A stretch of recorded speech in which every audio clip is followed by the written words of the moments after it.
Hey everyone, it's Jeannie from A1 Vacuum and Sewing, and yesterday we finished up embroidering section number 1 from Cup a Chair, which is if you go to page 61, it is this section right here. So now what I'm going to do is I'm going to put it all together. And to put it all together, you can just look at page 63, and that's going to show you how to sew it together. So I have mine all put together right here, and here, can you see it this way? Let me see. I know it's a little bit off kilter, but I'm just going to be using Deco Bob. I have actually a light gray in my machine, but I wanted to show this to you. This is made by Wonderfill, and it's an 80 weight thread, and it is what I almost always piece with. I love the way it is so thin. So, and don't be fooled by that. An 80 weight thread, this is a cottonized polyester, and even though it's 80 weight, it has the strength of a 40 weight. As the number gets bigger, it gets skinnier. So it's nice and strong, so you don't have to worry about it really breaking or being brittle. But what it does is as you go ahead and piece, it makes your piecing less bulky. So, and I know people don't consider thread that much, but it makes a big difference when you're putting something like this together. So this is what I like to use. The other thing I'm going to be using is I'm going to be using this. This is the cutting gizmo. It's made by Gypsy Quilter because I'm going to chain piece and then I'll cut my pieces apart with this. It's got a little razor blade right in there. They don't make this one that they have reincarnated it. So there's lots of different versions that we carry in the store. And I'm going to be ironing and pressing with my best press. And then just a bobbin, and I'm going to be using the 1/4 inch flange on my walking foot to give me that 1/4 inch. And that's it. Everything I've done, we went ahead and trimmed everything. So we did not cut, do not cut according to the stitch line, that basting stitch that holds down your backing fabric. You are going to have cut to your pop rulers or your regular rulers, and let's get started.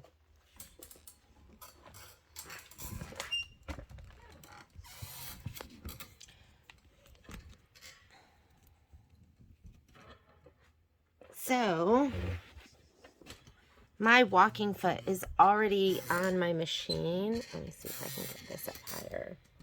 And this is my walking foot back here. You have or you can get different soles and they just snap right on.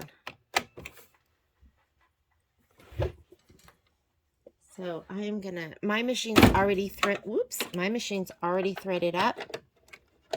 I'm gonna go ahead and set it for sewing.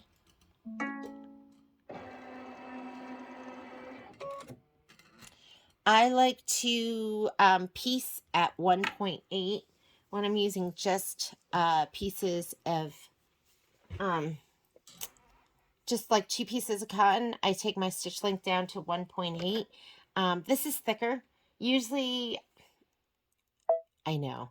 Usually I'll do something like this, maybe like a 3. I really like to piece where it's close together, and the batting shouldn't be in your seam. So I know a lot of people will do layers at like a 3. You can leave it at a 2.5. I'm going to go to a 2 because I'm going to be chaining. And then your needle drop position. This right here is going to be your needle drop position. And you should, when you're piecing stuff together, maybe go a little bit scant. So, I mean, 3.5, the reason it's 3.5 is I'm on a baby lock or a brother machine. I'm on a brother machine right now. But you know, the baby lock is the same. So the Solaris is going to be the same as the Luminaire. And that's going to be half because I'm doing a center straight stitch, 103. So half of 7 is 3.5. I'm just going to leave it for all of these. But you could piece this together at a scant, which means you would be moving your needle to the right a little bit. And I'm just going to pull these up as per the instructions. So I'm going to go ahead grab these. If you want, you can go ahead and wonder clip them. So I'm going to sew these two together first. So you could wonder clip them if you want, but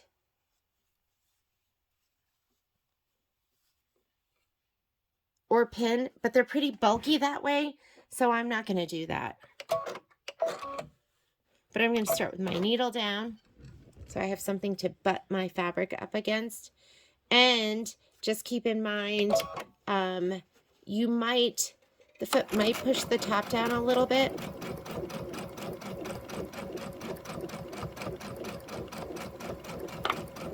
I find that I do have to seam rip a couple of things apart. If you want, you can back stitch a little. Okay, I'm going to get my next piece. That's going to be these two. Make sure this is right side up and you have the diagonal stripe fabric right there. I'm going to put these two together. And my top piece is a little bigger than my bottom piece. So I'm just going to extend it up just the tiniest bit. I also have my machine set to auto lift right here. That means when I finish the piece in front of it, the foot will lift up and I can just go ahead and slot the next piece in. I'm going to be sure to apply a little pressure to that top piece so it doesn't get pushed down and everything stays nice and even.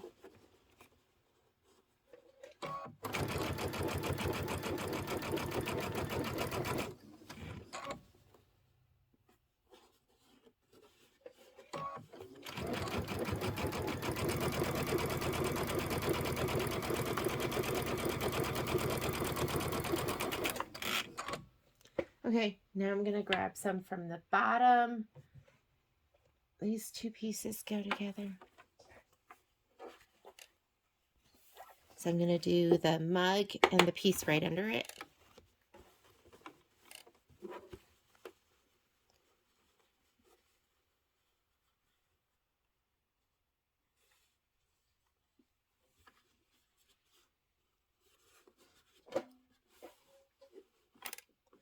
And then when we press them out, we'll just check our accuracy.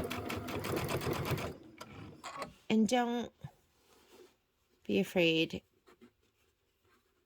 to seam rip if you need to. Sometimes you just have to.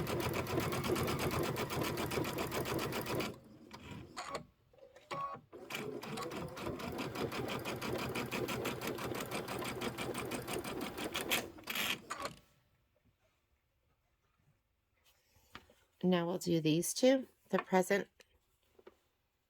Look at this fabric and choose if there's a way that it is more directional to you. And I was doing it with the white tree on the as the top.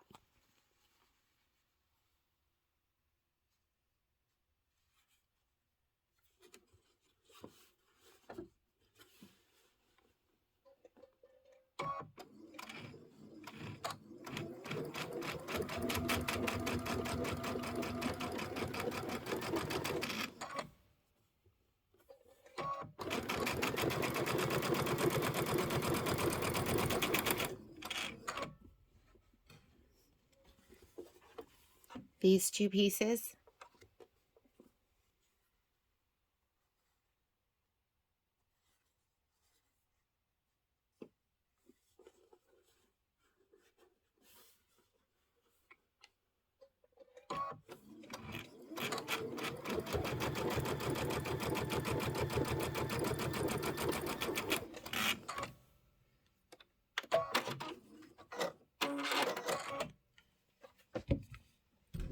Okay, let's go ahead and cut them apart.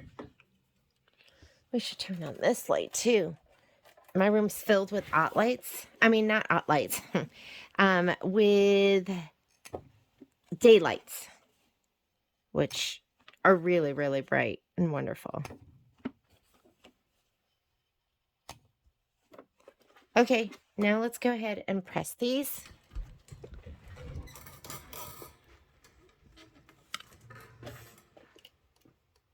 So I'm going to turn my iron on, which I should have done earlier. Okay, once your iron is hot, I can push that forward a little bit. Now we can go ahead and press these. I like to, so that looks pretty good. You want to check them all and make sure everything looks okay.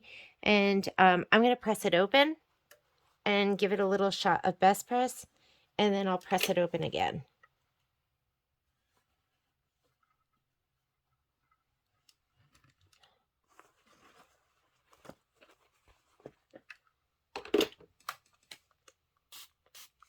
And the best press, we'll just get it to stay a little better. Ooh, can you hear my squeaky shoes? And then a clapper will set that seam. Makes all the difference. If you've never used a clapper, it's also called like a tailor's block or a tailor's clapper. It just keeps that, I don't know if you can see that, but it just makes that seam so flat, so much flatter than you could get it without it. And it has something to do with the wood, I think, absorbing the heat or setting the heat or setting the seam. All I know is my stuff lays so flat when I use it. So we carry clappers in the store in 2 different sizes. Carry it in like a really extra long and then this size, which I have right here.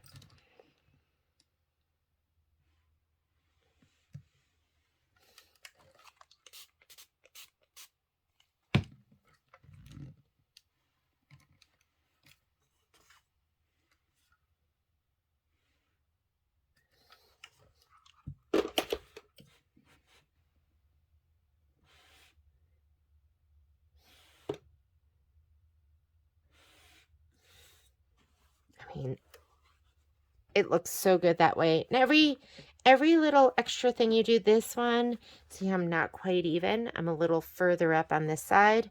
I'm not gonna make you watch it, but I'm gonna rip that seam open. I like mine nice and even. This one too. And this one, I can live with that one.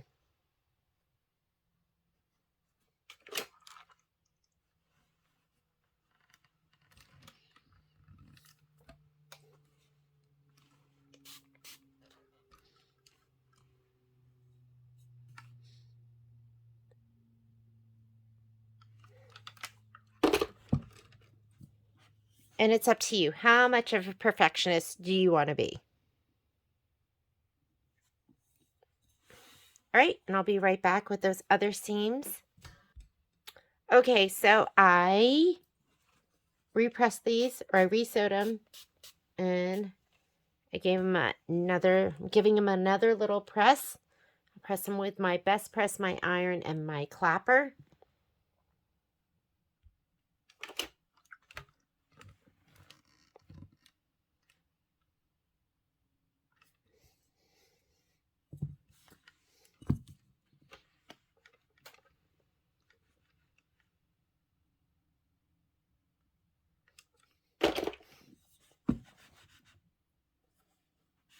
Now we'll do the next round.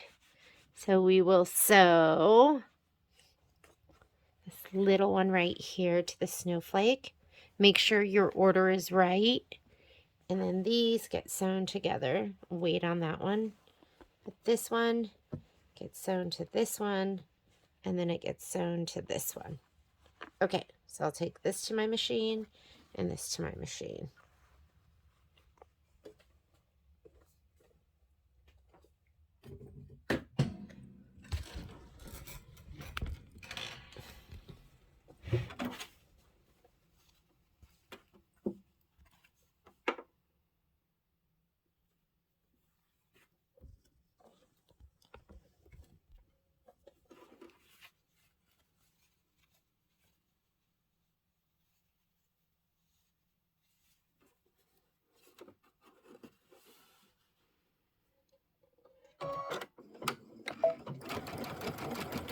Sometimes I'll start in a little bit so that top piece doesn't get pushed down.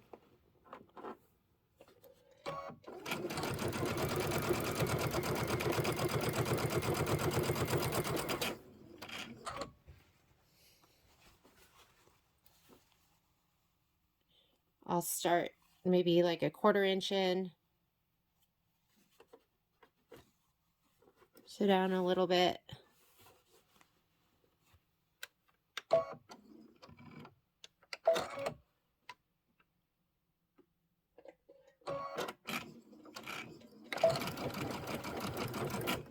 Whoops. Watch out for that ribbon. Make sure he doesn't get sewn in.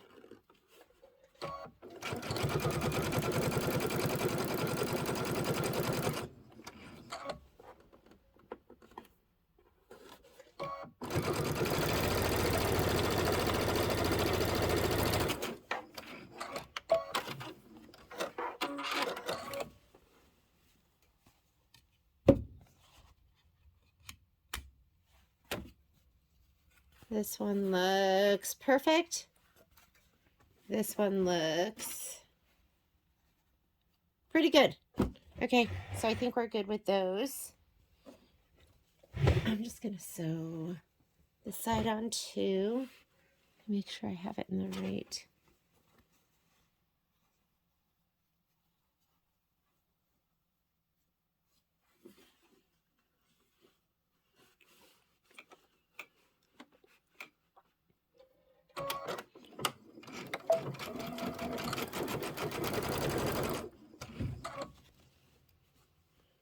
And watch out for that ribbon. You don't want to sew that ribbon down from the present.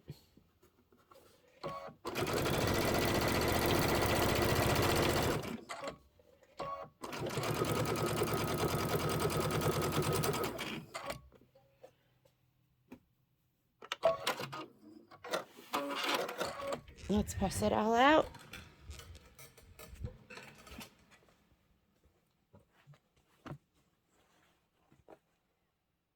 Looks good.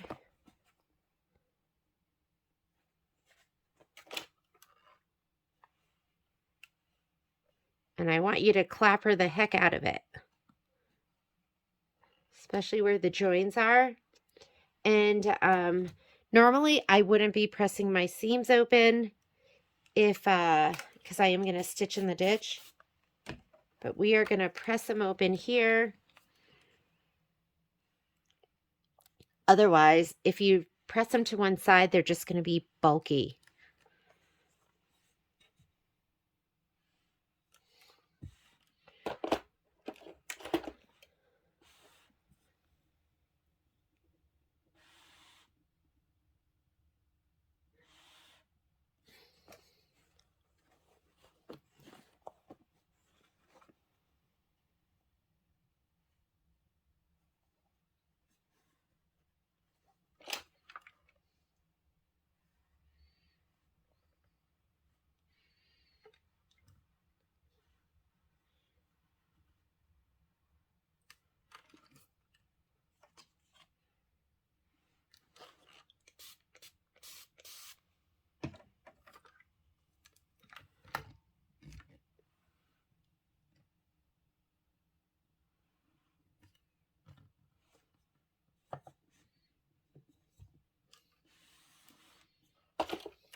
Beautiful.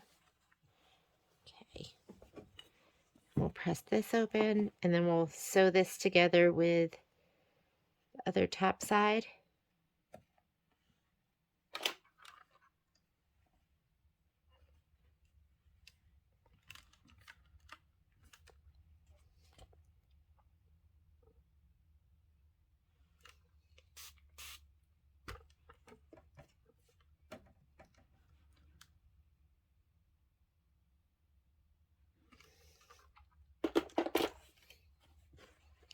Put these two together. And then we'll sew this one to this one. And we will be done with section 1. I'm going to go ahead and sew these two together.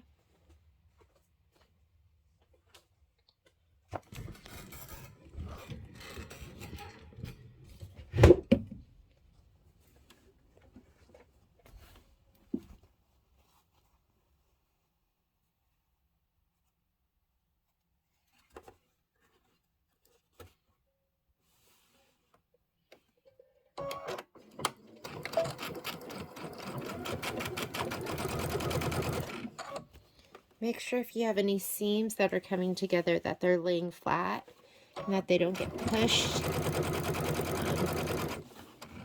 I have one coming up right here on the underside. And I find that if I need to ease my seam and I need to make one longer than the other, or if I have one that's shorter, I put it on the top because it's easier to stretch it from the top. All right, that looks great. We're going to press this one open and then we'll sew it the top to the bottom and we'll be done. And all my homework will be done. I'll be ready for next week. And I'll probably put together a little prep video for week 2.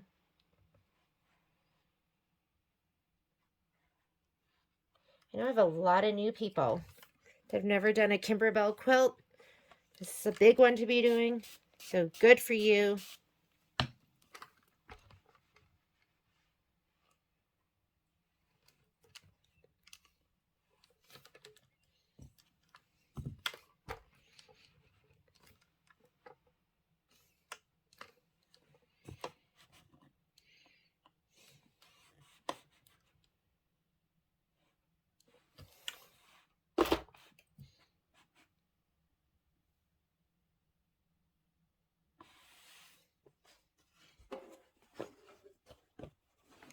And now we'll sew these two together.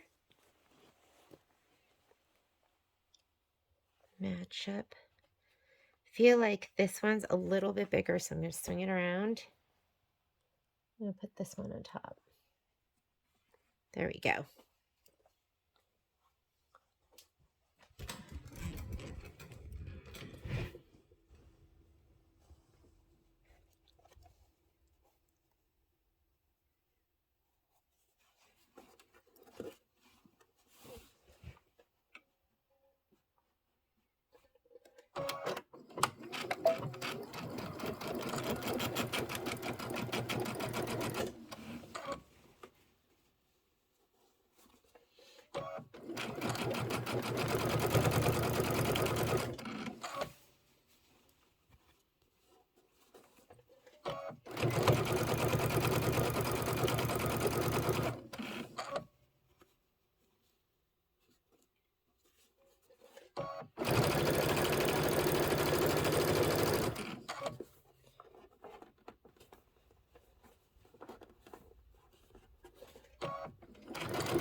We'll press this one out and then we will be done with section 1.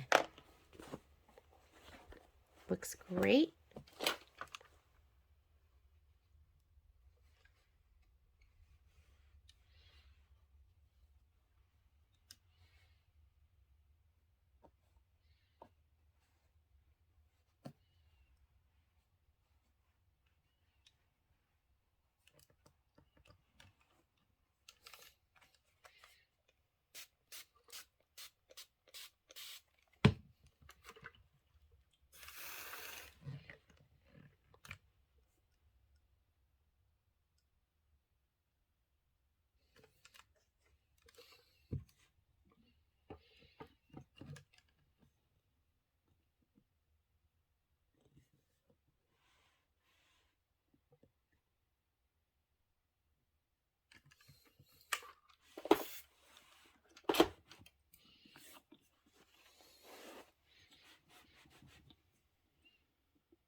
And we are done with section 1.